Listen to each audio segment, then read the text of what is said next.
Hello everyone, welcome to स्वरूप classes YouTube channel. आज हम लोग पढ़ेंगे कॉमन आयन इफेक्ट। ये काफ़ी इंपॉर्टेंट टॉपिक है और इस पे कई बार क्वेश्चन जेई और नीट में देखे गए हैं, और हम अगर ऐसा कहें तो गलत नहीं होगा कि मैक्सिमम टाइम इसी टॉपिक के क्वेश्चन आते हैं जेई और नीट में। तो चलिए देखते हैं ये क्या बता रहे हैं। तो फर्स्ट, कॉमन आयन इफेक्ट ये कह क्या रहे हैं। कॉमन आयन दैट मीन्स ऐसा आयन जो किन्हीं भी दो इलेक्ट्रोलाइट्स में कॉमन हो, वो दोनों में ही प्रेजेंट होगा, और वो सेम आयन प्रेजेंट होने की वजह से इक्विलिब्रियम पे कुछ इफेक्ट पड़ता है। तो उस इफेक्ट को हम इक्विलिब्रियम में कॉमन आयन इफेक्ट कहते हैं। तो इसको एक एग्जांपल से समझते हैं। हम लेट कर लेते हैं, लेट HA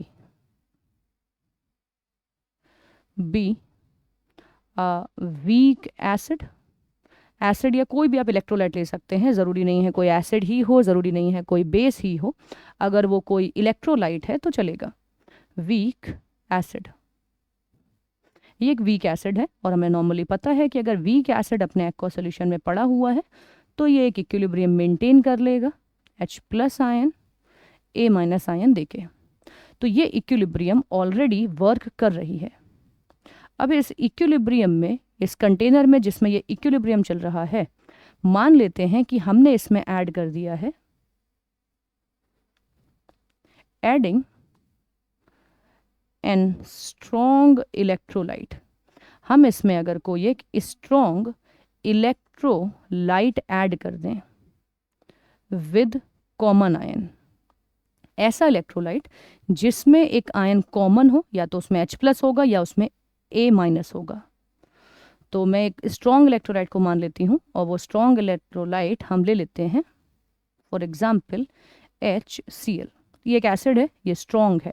तो ध्यान रखिएगा, कॉमन आयन इफेक्ट जो लगने वाला है वो तभी लगेगा जब एक वीक है और एक स्ट्रॉन्ग है, क्योंकि एक को डोमिनेट करना होगा।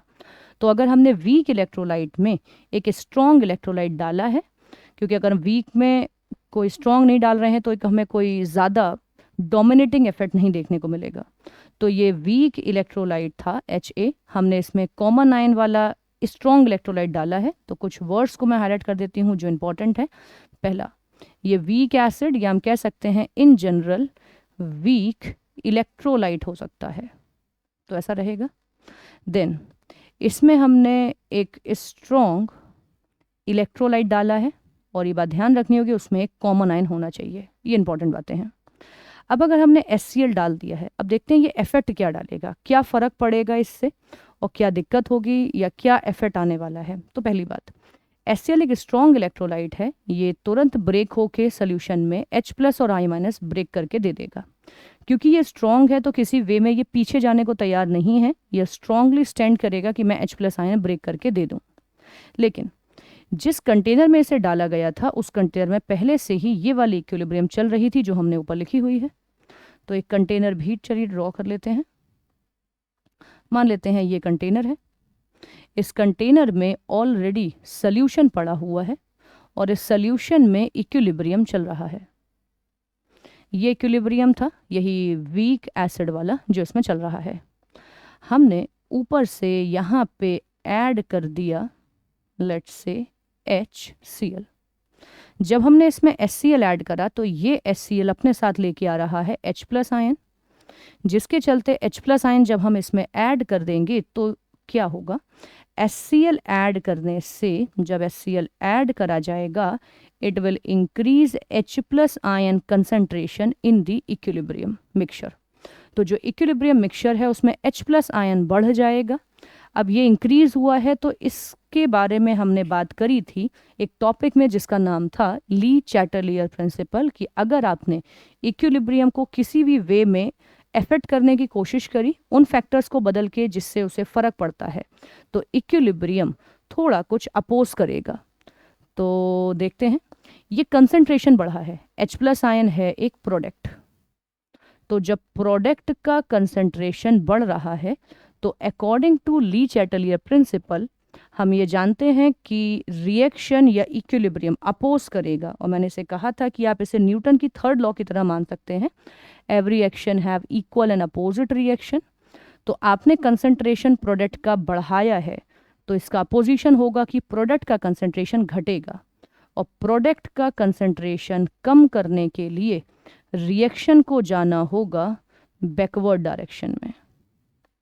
और अब रिएक्शन अगर बैकवर्ड चला गया तो हम देख सकते हैं कि ये जो इक्विलिब्रियम है इसमें डिसोसिएशन ऑफ एसिड, जो एसिड का डिसोसिएशन है वो कम हो जाएगा, या जो भी इलेक्ट्रोलाइट आपने लिया है वो डिसोसिएशन कम होगा। और डिसोसिएशन अगर कम हुआ है तो हम कह सकते हैं डिग्री ऑफ डिसोसिएशन कम हो जाएगा।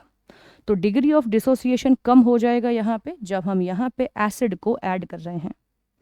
तो डिग्री ऑफ डिसोसिएशन कम होने की वजह से अल्फा कम होगा। दैट मीन्स अगर अब इसे हम डिफाइन करें कि आयनिक या हम कहें कॉमन आयन इफेक्ट क्या है, तो कॉमन आयन इफेक्ट है suppression of degree of dissociation।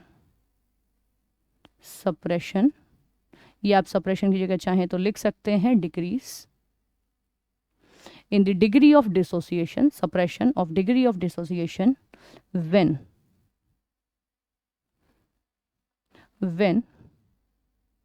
a strong electrolyte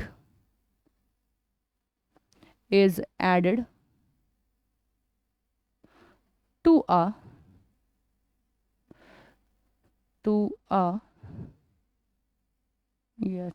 an equilibrium mixture of weak electrolyte having common ion with it। That means जो डिग्री ऑफ डिसोसिएशन का कम होना है जब उसमें हमको ये एक स्ट्रॉन्ग इलेक्ट्रोलाइट डाल रहे हैं और वो इक्विलिब्रियम मिक्सचर में डाला गया है, और वीक और स्ट्रॉन्ग इलेक्ट्रोलाइट के बीच में एक कॉमन आयन है जो दोनों में ही प्रेजेंट है। इसको बोला जाएगा कॉमन आयन इफेक्ट। तो डिग्री ऑफ डिसोसिएशन कम हो जाएगा अगर ऐसा करा गया है। तो डिग्री ऑफ डिसोसिएशन कम हो जाता है जब हम यहाँ पे, या हम कह सकते हैं कि जब भी हमने कोई एक स्ट्रॉन्ग इलेक्ट्रोलाइट डाला होता है। तो चलिए देखते हैं, इसे एक एग्जाम्पल से समझते हैं कि ये कैसे अप्लाई होता है। तो फर्स्ट एक एग्जाम्पल हम एक पहले तो एसिटिक एसिड पे ले लेते हैं। एसिटिक एसिड ये ब्रेक होके हमें देगा CH3COO-, साथ में देगा H+ आयन। ये इक्विलिब्रियम चल रही है। मान लेते हैं हमने इसमें H+ आयन डाल दिया।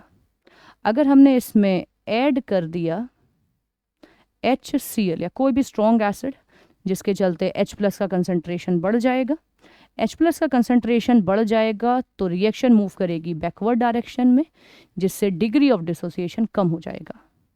तो ये जो हिस्सा है ये ली चैटलियर प्रिंसिपल से आया है, जिसे हमने पहले देखा है। आप चाहें तो मैं यहाँ पे आई बटन में इंक्लूड कर दूंगी, ली चैटलियर प्रिंसिपल को आप रेफर कर सकते हैं। तो यहाँ पे हमने देखा कि डिग्री ऑफ डिसोसिएशन डिक्रीज हो रहा है, जिससे हम अल्फ़ा जो हमारा होगा वो बदल जाएगा और न्यू अल्फ़ा पूछा जाता है। तो जो मेनली क्वेश्चन हैं हमसे पूछे जाते हैं वो है अल्फ़ा पे। तो चलिए क्वेश्चन अटेम्प्ट करते हैं। हम लोग देखते हैं क्या क्वेश्चन है यहाँ पे। तो क्वेश्चन जो हमें दिया गया है वो है find degree of dissociation of 0.01 m acetic acid in the presence of 0.1 m HCl and ये गिवन है हमारे पास कि जो Ka की वैल्यू है वो है 1.8 10⁻⁻14। तो हमारे पास माइनस, इसको मैं लिख देती हूँ, 4 पे हम अभी नहीं लिखेंगे, जो वैल्यू है वो हम इसके लिए देते हैं, जो वैल्यू होती है वो है -5। तो ये वैल्यू हमने ली है। तो चलिए देखते हैं हमें क्या क्या दिया गया है। एक इक्विलिब्रियम है हमारे पास, तो इक्विलिब्रियम है acetic acid CH3COO- plus H+ ion, जो हमारे पास ये इक्विलिब्रियम ब्रेक हो रही है। अगर हम देखें इसका कंसंट्रेशन तो हमें दिया गया है 0.1। स्टार्टिंग जब इक्विलिब्रियम शुरू ही नहीं हुआ है तो ये दोनों 0 थे। अब इसमें से हम मान लेंगे कि जब इक्विलिब्रियम पहुंचा तो X अमाउंट खर्च हो गया है। मैं आपको बता दूं कि हमेशा हम लोग जो यहाँ पे लेट करते थे वो फॉर्म कुछ ऐसा होता है, हम पहले सी लेते थे, देन 0 0, फिर हम लिखते थे C minus C alpha give C alpha C alpha. तो यहाँ पे हम सी अल्फा लिख सकते हैं, लेकिन मैंने उसकी जगह एक्स लिखा हुआ है। सी अल्फा में दो चीज़ें आएंगी जिसमें से अल्फा अननोन है, तो हर बार में एक थोड़ा बड़ा टर्म दिखेगा और उसे सॉल्व करके पता कर पाना थोड़ा सा मुश्किल हो जाएगा। इजीली आप कर पाएंगे, सॉल्व होकर आंसर भी वही मिलेगा, बट देखने में थोड़ा टफ लगता है। तो जिसके चलते एक इजी वे है कि आप इसे याद रखें कि हम इसे एक्स के टर्म में लिख रहे हैं। यहाँ पे हमने एक्स लिखा हुआ है, और इस बात को याद रखें कि जो ये एक्स है, ये एक्स हमारे पास होगा सी अल्फा। इतना हमें याद रखना है जिससे हमें क्वेश्चन थोड़ा इजी दिखे। अभी हमने इसमें ऐड करा है HCl। HCl का कंसंट्रेशन बताया गया है 0.1 m। तो हमें पता है कि अगर HCl 0.1 m है, इसका मतलब है H प्लस आयन भी 0.1 m ही होगा। तो ये जो हमें वैल्यू यहाँ पे मिल रही है ये सेम है, और इसे हम यूज़ कर सकते हैं। तो H प्लस आयन का कंसंट्रेशन जो हमें HCl में से मिला है वो है 0.1 m। तो इस इक्विलिब्रियम में already H plus ion involve है यहाँ पे, तो इसमें ही हम ऐड कर देंगे 0.1। बस इतना ही इंक्लूजन होगा जो कॉमन आयन इफेक्ट की वजह से हो रहा होगा। इसके अलावा कॉमन आयन इफेक्ट किसी भी तरह से अब इस क्वेश्चन में इंटरफेयर नहीं करेगा। तो मैं फिर से रिपीट कर देती हूँ, हमें एक इक्विलिब्रियम लिखना होगा, हमें सारे कंसंट्रेशन लिखने हैं, और हमें ध्यान रखना है हम यहाँ पे -x लिखेंगे, और -x लिख के हमने सारी वैल्यू लिखी यहाँ पे -x से, और फिर जो कॉमन आयन होगा उसका हमने यहाँ कंसंट्रेशन निकाला, और उस कंसंट्रेशन को जहाँ वो आयन इस इक्विलिब्रियम में लिखा हुआ है आप वहाँ पे ऐड करके लिख दीजिए। क्योंकि x कंसंट्रेशन इस इक्विलिब्रियम से आया है तो 0.1 सेकेंड से आया है, तो आप यहाँ पे इसे पुट कर देंगे, और इसे पुट करके आपको ये मिल चुका है x प्लस 0.1। अभी हमें अपना एक नॉर्मल तरीका अपनाना है, देखते हैं क्या। हमें ध्यान रखिएगा x की वैल्यू चाहिए, और x खुद है c अल्फा। Ka में हम इसको पुट करते हैं, क्योंकि Ka हमें दिया गया है 1.8 10⁻⁵। ये एसिटिक एसिड का Ka वैल्यू मतलब डिसोसिएशन कांस्टेंट है, और फिक्स्ड वैल्यूज़ की यही होती है। अगर इसे हम रखें तो हमारे पास एसिटिक एसिड, पहले प्रोडक्ट लिखते हैं 0.1, और यहाँ पे आ जाएगा 0.01 माइनस x। ये Ka वैल्यू है जो हमने रखी। हमारा टारगेट है x को पता करना, लेकिन अभी आप देख सकते हैं अगर इसे हमने सॉल्व करा तो ये हमें क्वाड्रेटिक इक्वेशन देने जा रहा है, क्योंकि ये इससे मल्टीप्लाई होगा। क्वाड्रेटिक इक्वेशन सॉल्व हो सकता है श्रीधराचार्य मेथड से, लेकिन वो काफ़ी लेंदी पड़ेगा, सॉल्व करना आसान होने वाला नहीं है, तो इसे हम सॉल्व आसानी से नहीं कर सकते हैं। ओके, तो अभी हम करेंगे क्या, यहाँ पे कुछ चीज़ें निगलेक्ट करी जाती हैं, निगलेक्टिंग। तो हमें क्या क्या निगलेक्ट करना है, x प्लस 0.1 में से हम x को निगलेक्ट करेंगे, और हम सिर्फ यहाँ रखने वाले हैं 0.1। 0.01 में से भी हम x को निगलेक्ट करेंगे, और हम यूज़ करेंगे 0.01। ये एक स्टैंडर्ड तरीका है। अगर आपको थोड़ा लेंदी लगे तो मैं कहूँगी 1 से 2 क्वेश्चन इसी पैटर्न में सॉल्व कर लीजिए, और क्योंकि ये एक ही तरीका है और यही पूरे कॉमन आयन इफेक्ट्स में लगने वाले हैं जितने भी क्वेश्चन है, तो मेरा ख्याल है ये एक ईजी डील है एक तरीके को प्रॉपर वे में प्रैक्टिस कर लेना। तो यहाँ पे अगर हम वैल्यू को रखें तो हमें मिलेगा Ka, जिसकी वैल्यू हमें दी गई है, तो अब उसको ही यूज़ कर लेते हैं। 1.8 10⁻⁵ इक्वल टू, हमने नेग्लेक्ट करा है तो अब हमें क्या मिल रहा है यहाँ पे 0.1, और यहाँ मिल रहा है 0.01। अभी हम इजीली x निकाल सकते हैं, कोई भी टफनेस नहीं है, कोई बड़ी कैलकुलेशन नहीं है। और ध्यान रखें ये डिग्री ऑफ डिसोसिएशन अल्फ़ा को या x को हमने यहाँ पे नेग्लेक्ट कर दिया है, क्योंकि यहाँ पे जो ये वैल्यू है Ka की वो बहुत बड़ी नहीं है, तो हम इसे नेग्लेक्ट कर देते हैं, और यूजुअली मोस्ट ऑफ टाइम इसे हम नेग्लेक्ट ही करते हैं। ओके, तो ये यहाँ से हम पॉइंट्स को थोड़ा मैनेज कर देते हैं, तो यहाँ से 1 0 कैंसिल हो जाएगा, and resulting to give the value 1.8 10⁻⁻⁶। ये x की वैल्यू है, ध्यान रखिएगा। x मैंने आपको यहाँ पे बताया हुआ है कि जो x है वो है c alpha, but we want degree of dissociation that is alpha. तो c अल्फ़ा हमें पता चल गया है, c अल्फ़ा पता चल गया है, तो हम अल्फ़ा पता कर सकते हैं c को डिवाइड करके। तो अगर हम सी को डिवाइड कर दें तो हमें अल्फ़ा मिल जाएगा। लेकिन पॉइंट एक ये है कि सी कौन सा लेने वाले हैं, ये 0.1 m वाला या हमें लेना होगा सी एसिटिक एसिड का। क्योंकि ये x इस एक्सप्रेशन में यहाँ लिखा है ये c माइनस सी अल्फ़ा होता है, तो डेफिनेटली c जो होगा वो इक्विलिब्रियम मिक्सचर का ही होगा जो है 0.01 m। और इसके लिए मैंने आपको स्टार्टिंग में इसीलिए कह दिया था कि यहाँ पे जो हमने एक बार इस HCl को यूज़ कर लिया, इसके बाद इसका कोई काम नहीं है।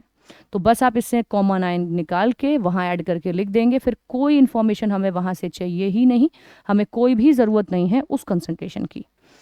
तो यहाँ से हम वैल्यू को पता कर सकते हैं, ये पॉइंट है, दैट मीन्स आप 100 ऊपर मल्टीप्लाई करेंगे, जिसके चलते हमें मिलेगा 1.8 10⁻⁻⁴ और वैल्यू हो जाएगी 0.00 अगेन 018। ये है अल्फ़ा की वैल्यू। तो ये अल्फ़ा है जो हमें यहाँ पे मिल रहा है और इतनी वैल्यू अल्फ़ा की रहेगी। देन ये अल्फ़ा होगा डिग्री ऑफ डिसोसिएशन जो हमने यूज़ करा है या हमने फाइंड करा है जब कॉमन आयन इफेक्ट लग रहा था। तो ये कॉमन आयन इफेक्ट के बाद का अल्फ़ा है। इन केस क्वेश्चन आपसे कहता है कि इसे कंपेयर करिए ओल्ड अल्फ़ा के साथ, तो मैं आपको बता दूं कि आप ओल्ड अल्फ़ा कैसे निकालेंगे और इस बात को भी बता दूं कि ये क्वेश्चन कहना क्या चाहते हैं आपसे। तो अगर वो कहें compare alpha old and alpha new, तो इस न्यू और ओल्ड में क्या है, तो मैं आपसे कहूँगी अल्फ़ा न्यू का मतलब है आफ्टर डिग्री ऑफ, या हम कह सकते हैं आफ्टर एडिंग कॉमन आयन या एक स्ट्रॉन्ग इलेक्ट्रोलाइट। जब आपने कॉमन आयन ऐड कर दिया है, स्ट्रॉन्ग इलेक्ट्रोलाइट ऐड कर दिया है, तब जितना भी कंसंट्रेशन यहाँ पे हमारे पास आएगा या अल्फ़ा आएगा उसके बारे में हम जानकारी लेना चाहते हैं। तो देखते हैं कि हमारे पास क्या अल्फ़ा की वैल्यू मिल जाएगी। तो हमने इसे पीछे पता करा है और पीछे हमें वैल्यू मिल गई है और वो वैल्यू है 0.00018। और ये जो वैल्यू हमारे पास होती है इसको हम नेक्स्ट पे लिख लेते हैं 1.8 10⁻⁻⁴। ये है न्यू अल्फ़ा। अभी ओल्ड का मतलब ये है कि जब आपने कॉमन आयन नहीं डाला था या एक स्ट्रॉन्ग इलेक्ट्रोलाइट नहीं डाला था तब अल्फ़ा की वैल्यू कितनी है। तो अल्फ़ा की वैल्यू जब इसे नहीं डाला गया है तो वो ओल्ड अल्फ़ा है, जिसके लिए मैंने आपको लास्ट लेक्चर में एक फॉर्मूला बताया था KA/C। सिंपली आपको इसको यूज़ करना है। कोई भी एक बड़ी आपकी थोड़ी कैलकुलेशन हो सकती है, बट एक कोई भी बहुत लंबा सा प्रूफ या कोई थ्योरी हमें नहीं लगानी है। हम तो डायरेक्ट फॉर्मूले को यूज़ कर रहे हैं, जैसा मैंने आपसे लास्ट में कहा भी था कि आप डायरेक्ट फॉर्मूले को ही यूज़ कर सकते हैं इसके लिए। तो चलिए देखते हैं डायरेक्टली। तो यहाँ पे हमारे पास KA की वैल्यू पता है हमें 1.8 10⁻⁻⁵, C की वैल्यू पता है 0.01। इसको हम सॉल्व कर सकते हैं। 0.1 10 नीचे आ जाएगा, 100 हमें ऊपर मिल जाएगा, 0 कैंसिल होगा, तो हमें मिलेगा 1.8 10⁻⁻⁴, जिसमें से जो -4 है वो रिजल्ट बाहर आके 10⁻⁻² हो जाएगा। मैंने पॉइंट हटा दिया है तो मैं इसको 18 लिख देती हूँ। तो ये जो 10⁻⁻⁴ है, क्योंकि ये स्क्वायर रूट है तो हमें ध्यान रखना होगा ये 10⁻⁻² होगा। Left with √18। √18 एक आप रफली वैल्यू ले सकते हैं 4416, that means 4 point something, exactly होता है 4.24 10⁻²। ये है ओल्ड अल्फ़ा। दैट मीन्स जब तक आपने HCl नहीं डाला था तब तक डिग्री ऑफ डिसोसिएशन कुछ इतनी थी। अभी हम इसे वैल्यू को अगर लिखें तो हमें जो ये ओल्ड अल्फ़ा मिल रहा है ये है 0.0424 और जो न्यू अल्फ़ा मिला है after adding a common ion electrolyte वो वैल्यू है 0.00018। आप बहुत अच्छे से यहाँ देख सकते हैं कि दोनों में से जो न्यू अल्फ़ा आया है ये काफ़ी कम है। जो हमने कहा भी था कि common ion effect is a suppression of the degree of dissociation, ये सप्रेशन है, ये डिक्रीज है कि जो डिग्री ऑफ डिसोसिएशन कम हो जाती है जब उसमें हम एक इलेक्ट्रोलाइट डालते हैं, एक स्ट्रॉन्ग इलेक्ट्रोलाइट डालते हैं जिसका एक कॉमन आयन होता है। तो ये यहाँ से रिजल्ट हमें एग्जैक्टली दिख रहा है कि ये सप्रेशन है। तो कुछ इस तरह से हमें कॉमन आयन के क्वेश्चन करने होंगे। तरीका एक बार फिर से मैं रिव्यू करवा देती हूँ। इस तरीके को, एक पैटर्न को फॉलो कर लीजिए, क्योंकि हर बार एक नए तरीके से लगाना एक क्वेश्चन का एक अलग डीलिंग है। तरीका अगर आपका एक स्ट्रेट फॉरवर्ड क्वेश्चन है तो एक फिक्स तरीका रखें जिससे आपको कंफर्म हो कि आप हमेशा अटेम्प्ट कर सकते हैं और वो गलत नहीं होगा। तो पहले हमें इलेक्ट्रोलाइट का इक्विलिब्रियम लिखना होगा। हमने इलेक्ट्रोलाइट का इक्विलिब्रियम लिखा, हमने उसके कंसंट्रेशन लिखे, और जो कॉमन आयन था उस कॉमन आयन जो यहाँ पे लिखा हुआ है, इस कॉमन आयन के कंसंट्रेशन को जस्ट यहाँ पे ऐड कर दीजिए। फिर भूल जाइए कोई भी एसिड स्ट्रॉन्ग डाला गया था या बेस या इलेक्ट्रोलाइट। के ए या जो भी के वैल्यू है उसमें पुट करें, जो भी प्लस या माइनस में एक्स आया है उसे निगलेक्ट करके बचे हुए एक्स की वैल्यू पता करें। अगर आपको लगे कि आपने इस एक्स को क्यों निगलेक्ट नहीं करा, एक्स एक वैल्यू है, निगलेक्ट करा जाता है किसी चीज़ को कंपैरिजन के चलते।